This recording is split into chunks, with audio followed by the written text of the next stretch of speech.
By the early 2020s, the United States and its allies in the Pacific plan to have more than 100 stealthy F-35 Joint Strike Fighters stationed near North Korea, according to Aviation Week.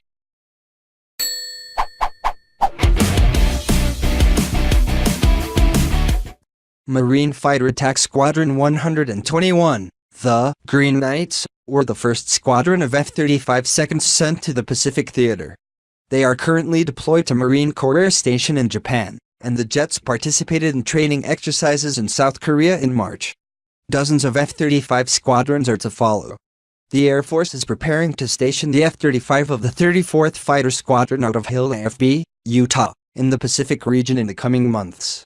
Japan will receive 38 of its 42 planned F-35 Joint Strike Fighters starting this year, and F-35 deliveries to South Korea will begin next year, as the first South Korean aircraft just hit the Lockheed Martin assembly line in Fort Worth, Texas. The stealthy F-35 Lightning II, with a top speed around Mach 1.6, is simply beyond North Korea's ability to oppose.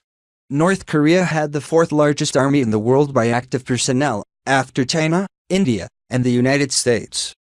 But the country has been consistently slipping behind in conventional warfare technologies, such as advanced air forces and surface air defense stations, since the end of the Korean War.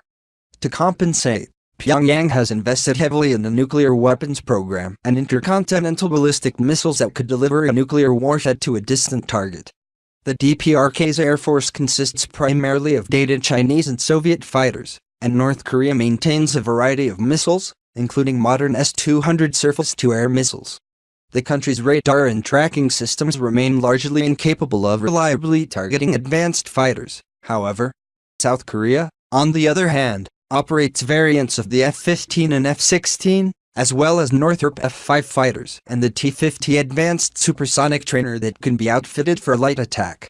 In Japan, Mitsubishi Heavy Industries builds its own variants of the F-15 and the F-16, known as the F-2, and the Air Self-Defense Force has already received its first F-35 Joint Strike Fighters. The U.S. Air Force also has its largest combat wing stationed at Kadena Air Base, Okinawa, Japan, including multiple F-15 squadrons. North Korea, backed into a corner with conventional Air Force, continues to rely on its nuclear weapons program to threaten the coalition forces in the Pacific. North Korea has a reported 30-60 nuclear warheads and advancing ballistic missile capabilities, such as the two-stage Hwasong-14 that launched twice in July. The U.S. response is to line the country's border with F-35 Joint Strike Fighters and other advanced aircraft, ships, and stations enough conventional weaponry to overwhelm North Korea. The reliability of military deterrence is going to be put to the test in the Pacific. Let's hope it holds.